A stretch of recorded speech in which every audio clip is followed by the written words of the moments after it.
Bienvenue chez Cerveau Puissant, le podcast des phrases qui réveillent, un espace où l'on parle de ce qui façonne une vie, des peurs qu'on dépasse, des mots qui sauvent, des chocs qui révèlent, des valeurs qui tiennent debout. Chaque semaine, je vais chercher la phrase fondatrice d'une personnalité, une phrase qui a construit, brisé, transformé ou sauvé. Parce que certaines paroles deviennent des boussoles, parce que tout commence par une prise de conscience, parce que chacun porte en lui une lumière en attente. Et j'ai la chance d'être soutenue pour ce podcast par l'agence de communication Surf.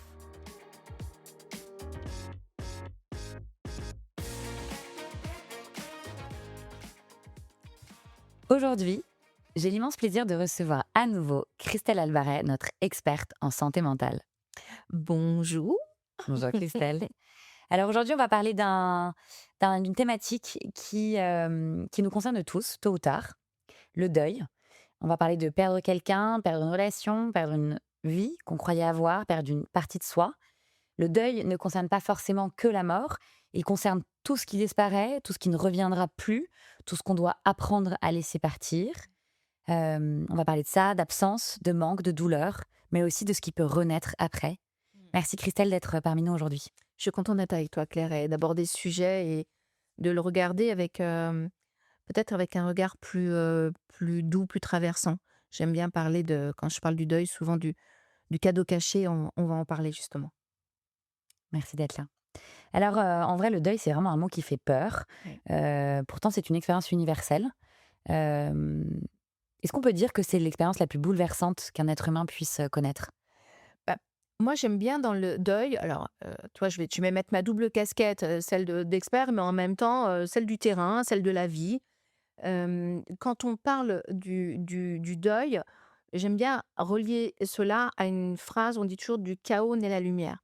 Et donc pour moi, le deuil, c'est le moment de chaos et donc c'est extrêmement dur à traverser. Personne n'a envie de vivre un deuil, mais tous, j'ai l'impression qu'à travers le deuil, ben, on se rencontre un peu plus soi, parce que à travers ce deuil qu'on va traverser, on va questionner des parties de nous, on va questionner des croyances, on va questionner, ce qu'on avait imaginé, ce qu'on projette. Donc en fait, c'est un peu une requalification de soi d'une certaine manière et et le deuil, c'est pas seulement perdre quelqu'un, hein, je le dis tout de suite, et souvent quand on traverse un deuil, on se dit: «Je pensais que je n'arriverais jamais à traverser ça À le surmonter. et à le surmonter». Et en fait, au final, on le traverse. Et donc, oui, c'est douloureux. Oui, personne n'a envie d'y aller. Mais quand on prend un petit peu de recul, une métaposition après, on se dit: «Mais waouh, j'ai réussi à traverser tout ça». Alors, c'est pas qu'on s'en sent fier, mais on pose un autre regard, sur nous et c'est une certaine densité de soi qui s'installe, une maturité, une sagesse. Je parle beaucoup de maturité émotionnelle à cet endroit-là. Et qui nous permet de regarder la vie avec un autre regard, avec une autre envie peut-être aussi. Oui, alors ce qui est assez surprenant, c'est que les gens qui ont appris à laisser, à lâcher, à accepter, donc qui ont vécu plusieurs deuils, Mmh. sont des gens qui sont en fait très souvent extrêmement alignés, très heureux, très épanouis, comme si dans cet acte de s'alléger aussi et de moins être attaché de manière éternelle, il y avait une vraie liberté qui se crée. Oui, j'aime bien, tu parles de se détacher, d'être dans une forme de lâcher. Je vais pas dire lâcher prise, je vais dire lâcher, et en parallèle de ça, je parlerai de ce que j'appelle la résistance. C'est quand on est dans le deuil au démarrage, on résiste, on n'a pas envie On d'aller n'accepte pas. on n'accepte pas. C'est sain et naturel, hein. C'est un mécanisme, de défense et de survie. C'est pour ça qu'on parle de la courbe du deuil, même si, elle n'est pas, comment dire? On la traverse pas tous de la même façon, il y a des allers-retours. Je vais redonner d'ailleurs les étapes du deuil, je pense que c'est intéressant. On parle quand on parle de la courbe du deuil, d'ailleurs, on fait une descente comme ça et une remontée. C'est un peu cycloïdal et c'est intéressant de se dire que alors la première chose, c'est le choc. Le choc, c'est l'annonce du deuil. Quand on apprend, la situation, le contexte. Donc pour chacun, prenez une situation de deuil que vous avez vécue, quelle qu'elle soit. Comme je dis, c'est pas forcément la perte de quelqu'un, c'est aussi parfois, ça concerne, des transitions de vie, des chapitres aussi. Quand on passe de l'enfant à l'adulte et qu'on passe par cette phase de transhumance de l'adolescence, c'est un deuil. Le deuil du corps qu'on avait avant, qu'on a maintenant. La ménopause c'est un deuil. L'arrivée d'un enfant, eh bien, on fait le deuil de sa vie d'avant pour rencontrer ce que c'est d'être parent. La Donc, retraite, la retraite. le fait d'arrêter de travailler. Et pourquoi je dis ça? Parce que le deuil n'est pas forcément toujours quelque chose de dramatique, d'accord? C'est pour ça que j'aime bien redonner cette dimension, du deuil de façon beaucoup plus élargie. C'est des chapitres de vie aussi. Donc d'abord, on a, Choc. voilà, le choc, le chaos, l'annonce, le mot. Ensuite, on rentre dans une phase de déni, donc la fameuse résistance, je ne veux pas. Le déni, c'est je fais comme si, ça n'existait pas. Non, ce n'est pas possible. Ensuite, on va passer par une phase de colère. La colère, et juste après, la tristesse. Et ce qui est intéressant sur ces 2 parties, comme je pense qu'on l'a déjà dit dans un épisode, je dis toujours que la colère et la tristesse sont 2 émotions qui cachent derrière une autre émotion qui s'appelle la peur. Donc quand j'ai peur, quand je suis en colère, oui, je suis en colère, mais derrière ça, il y a une peur. La peur de ce qui va m'arriver, la peur de comment ça va être maintenant. Il y a la tristesse parce que j'avais pas envie de ça, parce que je n'étais pas préparée à ça. Ensuite, et quand je descends comme ça, c'est parce que c'est une courbe d'énergie. Tout en haut, quand je suis dans le choc, la colère et la tristesse, tu sens qu'en fait, il y a une énergie qui descend un peu, Mmh. d'accord? Et qui avance. Et là, on arrive sur cette phase de nostalgie. C'est le point de bascule. On peut rester longtemps. Pour certains, on peut rester à vie là-dedans, dans cette, phase de nostalgie. Ah oui, tout le monde, c'est pas, Tout le monde tout ne le monde remonte pas. tout le monde va pas, faire le cycle, du deuil parce que c'est des étapes et parfois elles sont très difficiles, parfois elles sont bloquées pendant très longtemps. Et donc après cette phase de tristesse, on arrive à la séquence qu'on appelle le marchandage. Le marchandage, c'est quoi? C'est de se dire: «OK, si je passe à quelque chose d'après, mais je marchande avec moi-même. Faut que ça me donne du sens». C'est le moment où je cherche une forme de sens, d'un renouveau, mais qu'on l'a pas encore.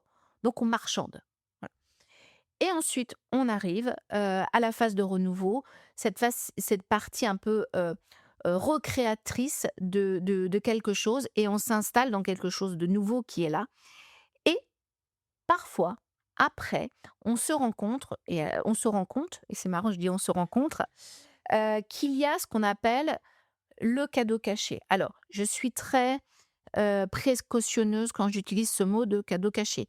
Parce que, par exemple, quand on a perdu un enfant, dire que derrière peut y avoir un cadeau caché, ça peut créer énormément de colère, de sentiment d'injustice et de dire: «Mais qu'est-ce que tu dis là?» Oui, alors, Donc en c'est l'occurrence, ce matin, mmh, j'ai interviewé 2 de mes amis, qui ont perdu leur fille et qui l'ont eux-mêmes exprimé en disant, que, déjà qu'elle était, là-haut tel un ange et qu'elle mettait encore beaucoup de joie dans leur famille et que le fait qu'elle soit partie, dans le monde de l'invisible, elle continue à œuvrer dans ce monde aujourd'hui et que, c'était assez merveilleux finalement, alors, non pas évidemment son départ, mais que d'une certaine manière ce départ avait créé une vraie transformation et une vraie nouvelle vie donc.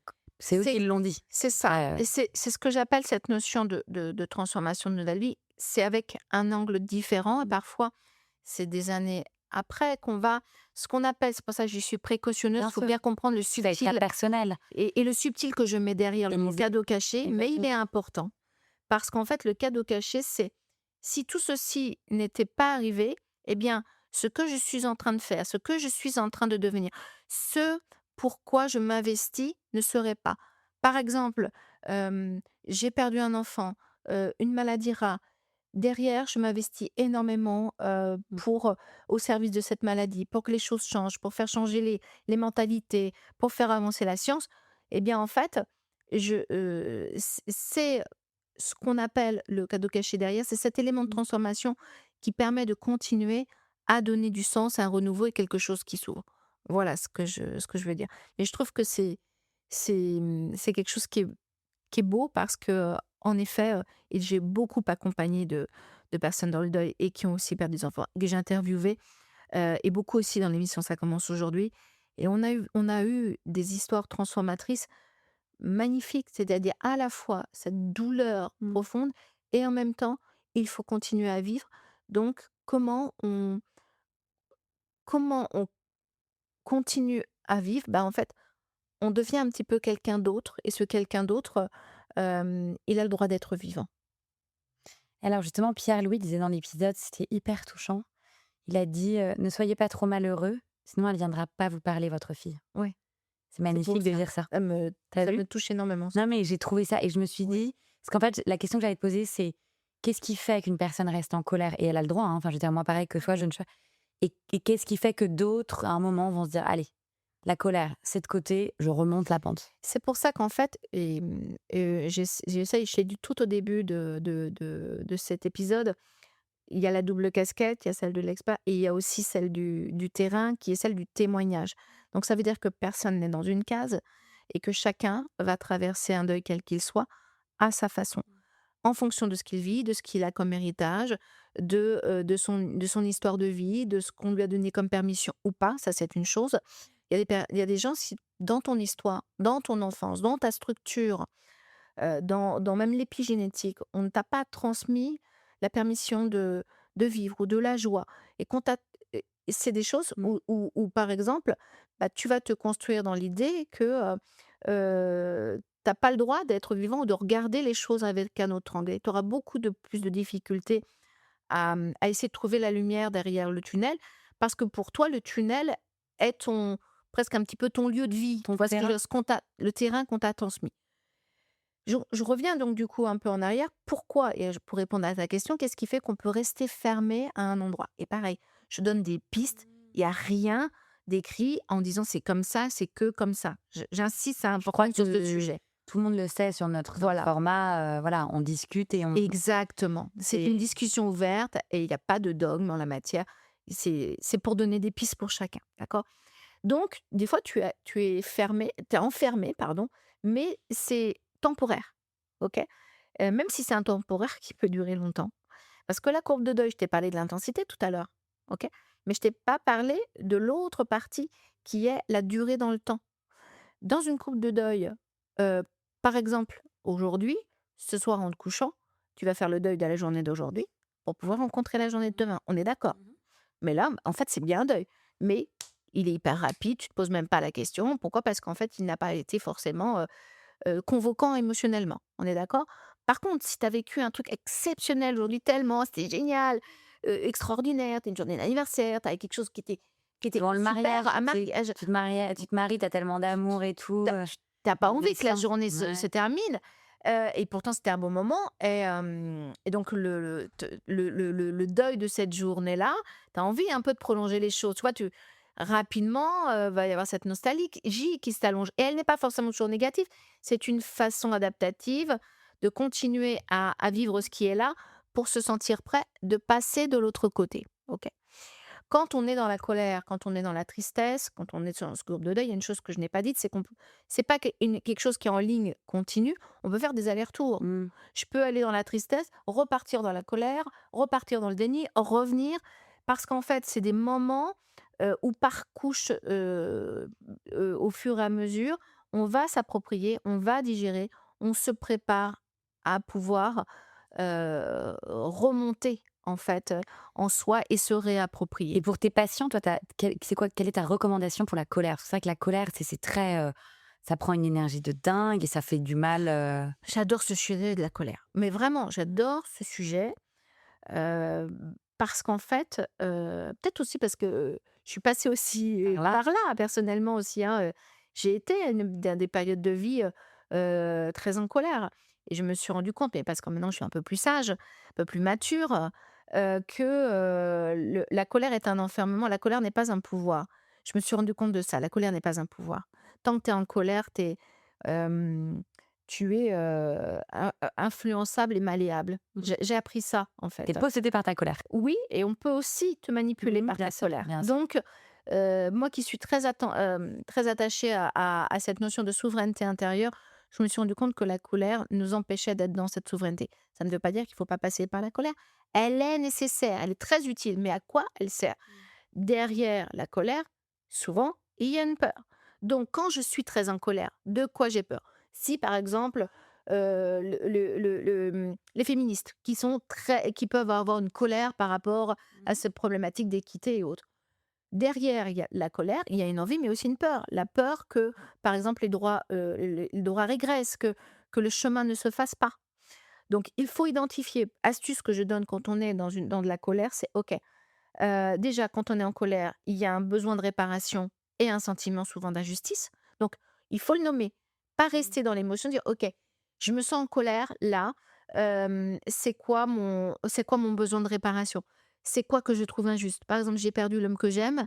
Je trouve qu'il est parti trop tôt. Je suis en colère. Et parfois, on peut dire, je suis même en colère après toi. Pourquoi tu es parti? Pourquoi tu m'as laissé? Euh, c'est injuste. Tu es parti trop tôt. Et derrière, il y a la peur. Comment je vais faire sans toi? Comment je vais y arriver? De quoi suis-je capable? Je dis à un conjoint, un enfant, je perds mon job.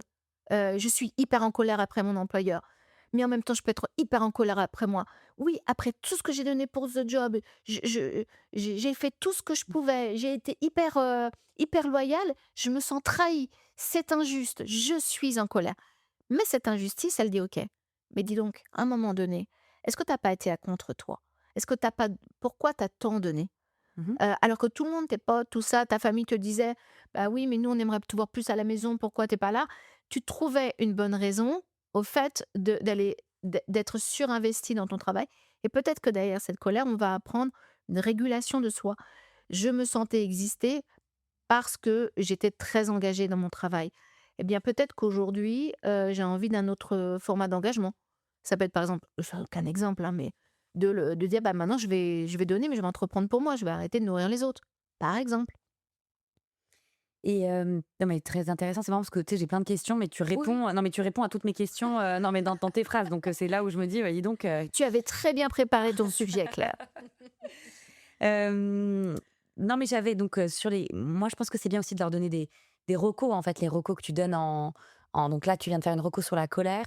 Hem, sur la partie, choc, est-ce qu'il faut se lai enfin, il faut se laisser cette période de choc, faut la tolérer? À quel moment, enfin, c'est quoi le Le choc, on peut rien non, le choc, c'est un truc qui est c'est le moment de contexte.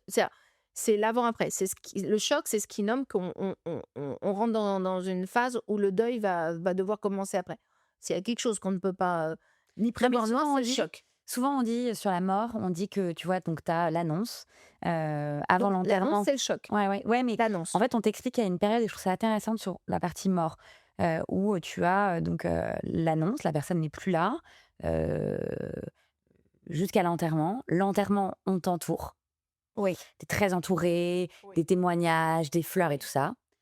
Et puis, je dis n'importe quoi, on enterre quelqu'un un vendredi, puis là, tu as le samedi, le dimanche et le lundi, la vie recommence, le monde continue à tourner et là, toi, c'est le plus dur, en fait. Enfin, une partie dure commence parce Alors que nous, on est tous là entourés, la personne, nin nin, puis au bout d'un moment, on reprend tous nos vies oui. et moi aussi, enfin, auprès de moi, en tout cas, c'est vrai que tu as un peu ce côté abîme où on t'a voilà, on a été à tes côtés et puis il y a un moment où tu es tout seul. Oui. Alors Surtout pour les cas, j'ai envie de dire, mort, classique. Enfin, je veux dire, notre parent, décède parce qu'il est âgé, oui, oui, même ça si fait on un va quel dire ou même si on se dit ça fait partie c'est des partie de la choses vie, voilà. dans la normalité de ce qu'on appelle la vie. Exactement et en fait, nous, on a notamment enfin, tu vois, dans les gens, c'est vrai que perdre, même un parent âgé, qui doit, naturellement partir est un énorme choc à n'importe quel âge. Dans ce que tu dis, il y a presque 3 questions en une et je vais essayer de les déplier. 1 chose concernant quand tu dis cet abîme où on a été très entouré et d'un seul coup, on se retrouve seul. Alors, cette solitude, elle est, d'un côté, elle est saine parce qu'on a besoin de se réapproprier, on a besoin de se réappartenir. Il y a une montée, émotionnelle importante et quand quelqu'un décède, on est très entouré, mais on est aussi très sollicité et on a besoin de se retrouver, la plupart du temps. Et là, on doit se respecter. Il y a 2 typologies de personnes, parce on rentre dans cette phase un peu de tristesse qui arrive avec cette phase où voilà, on commence à nommer les choses, la personne a été enterrée, on va se retrouver un peu seul. Il y a des personnes qui ont besoin de retrait et il faut le respecter. Et tu as des personnes qui ont besoin d'être entourées et il faut le respecter. Et puis, on peut alterner les 2. Donc, la meilleure chose à faire, c'est de dire de quoi on On a a besoin. besoin. Parce qu'il y a beaucoup de personnes qui disent: «Bah, moi, je comprends pas, enfin, ça a été hyper dur, j'étais très entourée au début, puis après, plus personne». Si on ne Oui, demande pas de l'aide. mais si on ne demande pas, la personne va comme on ne sait pas ce dont on a besoin, la personne ne sait pas forcément, comment faire. Donc cette phase-là, elle est à négocier avec chacun, mais n'allons pas pareil à contre-soi en se disant: «Je vais rester seul, seul, seul parce que personne n'est là» et Mmh. non, si on a besoin de monde, il faut se donner une petite porte de sortie pour dire, «Elle J'ai peut, besoin d'elle. j'ai besoin de me sociabiliser, j'ai besoin d'oxygène, quoi». Et je reviens un petit peu par contre en arrière sur une chose, c'est qu'on est dans une société qui a évolué. Hem, Pourtant la mort, elle a besoin d'être ritualisée. Avant, on portait le deuil pendant 1 an, on portait du noir. Donc les gens savaient que tu étais Mmh. en deuil. C'était une façon, non pas seulement de dire, «Faut que tu sois en noir, faut que tu sois dans ta douleur». Non, c'est que pour l'extérieur, on pouvait identifier ta peine et on pouvait être au service de cette peine. On pleurait les gens, il y avait des pleureuses qui étaient là, Mmh. qui accompagnaient, qui ritualisaient les choses. Aujourd'hui, très vite tu es mort, très vite on t'enterre, très vite on t'oublie. C'est comme si en fait aujourd'hui cette société nouvelle, elle a peur de la mort, Ouais, elle veut pas la voir et c'est donc vrai. en Elle fait, veut pas qu'elle on existe. l'évacue C'est vrai. très vite. Et donc si quelqu'un dit au bout d'1 an, «Ah bah dis donc, tu es toujours là?» mais oui et Ouais. c'est tout à fait normal, mais c'est Honorer aussi le ta vie. contrat, ce sorte de contrat, sociétal ou social où en fait, on C'est a vrai. du mal avec, avec la mort aujourd'hui. Donc je le dis pour les personnes qui parce que j'ai personne qui viennent me voir, me dit: «Bah oui, je viens vous voir parce que, voilà, ça fait 1 an, que je suis en deuil de telle chose» et on me dit que c'est pas normal. Je sais pas, en fait, vous êtes tout à fait normal. Bien sûr. Voilà et c'est douloureux. Après, ce qu'on regarde, c'est le niveau Mmh. d'énergie parce que on peut rentrer dans une forme de dépression sévère, de dépression profonde et là, par contre, oui, c'est important que ce soit accompagné. Encadré. Non et alors à nouveau, nous on aime bien comparer, l'Occident et d'autres continents. Ce qui est Ouais, vrai, c'est que, enfin, en tout cas en Europe et notamment en France, la mort, c'est douloureux, tu le dis d'ailleurs, c'est vrai, c'est un peu caché et tout. Il y a des pays, enfin, qui sont pas si loin que ça, d'ailleurs l'Espagne, l'enterrement, c'est assez gai finalement. Enfin, je veux dire, c'est, et donc chacun vit, en Amérique latine, pareil, on honore les morts, on parle aux morts, on communique avec les morts. Le La mort, c'est presque un passage, positif dans un monde meilleur et plus doux. C'est vrai que c'est nous aussi à nouveau qui avons cette espèce de ouais, de côté où on en parle enfin, c'est vrai que d'un côté, t'en parles pas et de l'autre, le vivre, ou parler avec un mort, c'est pas hyper bien vu. Alors que le monde de l'invisible et le monde de nos ancêtres, en tout cas moi j'y crois et à nouveau pareil, il est extrêmement présent. il y a une chose là-dessus sur lequel alors c'est un ressenti, c'est une lecture que je fais, hein, donc hem, j'ai le sentiment que dans les pays, les continents, les sociétés, les communautés dans lesquelles il y a une spiritualité Mmh. un peu plus profonde, qu'elle soit religieuse ou d'autres formes de spiritualité, eh bien, l'endroit du deuil, est beaucoup plus accueilli, à son espace, on honore. Il y a des vrais rites de passage. Tu parles de l'Espagne, c'est quand même un pays où, la religion est plus forte, par exemple, qu'en France, hein, elle est plus installée et donc cet espace est pleinement assumé. En France, on est plus sur on va dire, on prône plus un État laïque et donc, de ce qui va avec ça, c'est qu'en fait, la mort devient comment dire? Un moment technique, outillé sur lequel, on va te dire: «OK, comment tu veux organiser les obsèques?»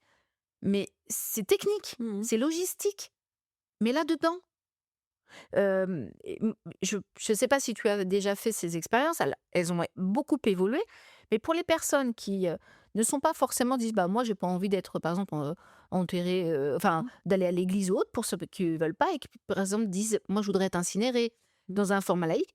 Ça a beaucoup évolué, mais il y a 10 ans, 15 ans en arrière, je peux te dire Ah, c'était que très c'était hyper violent. ouais. Tu avais l'impression qu'il y avait pas d'espace, c'était Mmh. il valait mieux donner son corps à la science, hein, parce qu'au Ouais. moins tu voyais pas ce moment hyper glauque où en fait tout était froid. On a besoin de chaleur Bien sûr. Non, puis pendant c'est ce un moment-là. passage et puis, moi-même, si tu veux, moi je considère qu'il faut préparer sa mort donc il faut évidemment dire à ses enfants, faut en parler, faut, dire, voilà, je sais pas pour ceux qui ont des coffres forts, où sont les clés, les cols et tout ça et tout et puis alors maintenant il y a une autre problématique, c'est la vie digitale. Tu vois? Ça, c'est un vrai sujet. C'est un vrai En fait, tu t'en vas, bah, tu as ton compte, enfin voilà, tu as tes comptes bancaires, t enfin tout, en fait et donc il faut être capable de transmettre, d'en parler à ses enfants, à son conjoint et on n'ose pas trop le faire et moi, pareil, tu sais, j'aime bien vulgariser pas mal de sujets. Je pense qu'à un moment, enfin, tu vois, il faudra parler de, voilà, de comment on prépare, la fin de sa vie, digitale et enfin voilà, donc c'est vrai que c'est des choses qui se préparent et moi, ça m'a beaucoup étonnée, en tout cas dans on a dit qu'on parlait pas trop de deuil, mais c'est vrai que moi j'adore ce sujet dans le sens où je le trouve intéressant à décortiquer. complètement. Mon cousin, enfin mes cousins ont perdu leur mère, subitement et alors, en dehors du choc de la disparition, ils m'ont dit: «Mais quel» et pardonnez-moi le mot, mais quel bordel administratif et ils se sont retrouvés dans des tunnels pendant 1 an Oui. de toutes ces procédures et ils ont dit: «Mais on n'a même pas vraiment le temps, de la de D'être dans la convalescence quelque part, qu'on doit s'occuper, ouais. le truc, le jardin, le jardinier, le machin, un truc» et c'est vrai que c'est important de dire, enfin de considérer qu'on a une responsabilité par rapport aux autres, de si on s'en va, qu'est-ce qu'on leur laisse? Et comme on ne sait pas de quoi la vie est faite, peut-être que demain, heu, Ça peut être demain. En fait, voilà. comme je dis toujours dans la Et on est là en contrat à durée indéterminée, hein. donc est-ce que ton mari a tes codes? Est-ce que ton associé, c'est nin nin? C'est important quand même de se le dire et comme tu le dis, comme on veut pas en parler, comme on en a peur, bah, comme on en a peur, on se pose pas ces bonnes questions. Mais moi, j'aimerais, tu vois, j'espère que là, suite à cette petite discussion, on se pose aussi ces questions parce que une fois que tu es plus là, toi, tu es plus là, mais il reste les autres. Il y a, j'essayais pendant que tu me dis ça, de me rappeler, je sais pas si c'était dans un livre que j'ai lu ou dans une émission que à laquelle j'ai participé ou que j'ai entendu, c'était, heu, une préparation c'était un carnet à soi, comme en fait on a un album photo en Ouais, fait et c'est un album de comment dire? Avec à l'intérieur tout, ce que on veut, transmettre pour la suite, mais où dedans, il y a aussi cette partie un peu plus, administrative, la checklist de en effet, bah, il y a le jardinier, il y a le machin, il y a le bidule, il y a, les clés. Alors on va dire: «Oui, mais on va pas mettre tout ça à cet endroit-là». Il y a en fait toute une façon en fait de pouvoir le traiter et le sécuriser, et mais en même temps de le rendre, beau et pas seulement logistique. exactement. Voilà, quel est, c'est dire: «Bah, tiens, voilà, cet objet, voilà ce qu'il représente pour moi». C'est un acte aussi de transmission et d'héritage et moi ça m'a beaucoup plu et c'est quelque chose que j'ai décidé de commencer à faire, cette sorte de carnet de bord un peu de transmission, mais où dedans, il y a aussi ce que je souhaite pour la suite. Il y a aussi des choses très techniques et logistiques, mais aussi des choses qui sont, plus personnelles Personnel. et puis, de dire, prendre le temps de dire, plein de petites choses que j'aurais pas le temps après. Ouais et alors, tu vois, c'est marrant parce que donc moi, pour clôturer le sujet, mon grand-père, avait à l'époque un dictaphone et il me disait et je lui dis: «Mais qu'est-ce que tu fais?» Il me dit: «Bah, je raconte ma vie pour que vous puissiez» et c'est vrai, en fait, je me suis rendu compte en faisant des constellations qu'il ne m'avait jamais parlé de sa vie, grand-père que j'adorais et qui m'adorait. Il écrivait beaucoup, mais tu sais, souvent cette écriture, enfin, qui pas hyper lisible, enfin, pour pouvoir le voilà, donc j'ai pas retrouvé ses écrits et moi, indirectement, je pense que via ma voix et via le podcast, je sais que je laisse à mes enfants non, mais le son, l'image, les photos et en fait, de savoir que, même si je ne serai plus, mon fils et ma fille pourront écouter ma voix, je trouve ça un joli cadeau et tu as raison, et voilà, il faudrait je pense que c'est joli aussi d'écrire une lettre, tu sais, à ses enfants au cas où tu t'en vas, ça t'engage à rien, des petits moments et voilà, des petits, et de surtout de dire et ça, c'est le dernier conseil, de dire tous les jours aux gens, que si on s'en va, on aura une vie heureuse, épanouie et qu'on veut qu'ils restent heureux, Moi, j'ai un petit peu l'idée de leur faire, tu sais, une sorte de chasse au trésor sur plusieurs années. ça c'est fait. Non, mais je te jure, mais Mais parce que j'ai ce côté mais très joueuse, mais moi, c'est tu sais, avec génial. mais non, Voilà. mais tu sais, on devrait parce que, plutôt qu'ils pensent à moi sur à tel moment, aller à tel endroit. Et moi, je en fait, vous allez avoir une chasse au Ouais, trésor. tu leur laisses des surprises invariables, Voilà. mais c'est Alors, est-ce super que c'est drôle. peut-être un peu aussi, pour moi, une façon de continuer à À vivre en vivre, eux? mais bien sûr. Mais oui, voilà, oui, un petit peu, ouais. Non, c'est génial. Écoute, merci 1000 fois. Moi, tu sais à quel point j'aime qu'on discute ensemble et c'était un sujet, qui me Oui tenait à cœur aujourd'hui. et moi, c'est ce que je dis aussi, on a et c'est aussi l'idée de ce podcast, c'est qu'en fait et de cet épisode plus particulièrement, c'est qu'on croise à la fois des sujets d'expertise, mais en même temps, on y met de nous Mais bien dedans, on sûr. y met de notre expérience, on y met de nos questions, on y met de nos erreurs aussi parce que la façon dont on pense aujourd'hui, bah, si on réécoute ce podcast dans 3 mois, dans 6 mois, dans 5 ans, dire: «Ah bah tiens, ma pensée a évolué». Mais bien Et évidemment. c'est ça qui est intéressant. Donc on le fait aussi pour que chacun se dise: «Tiens, aujourd'hui, ça me fait penser de cette façon-là», mais rien n'est figé. C'est très vivant. Merci Christelle. Merci à toi. Si tu as aimé ce podcast, abonne-toi pour ne rien manquer des prochains épisodes.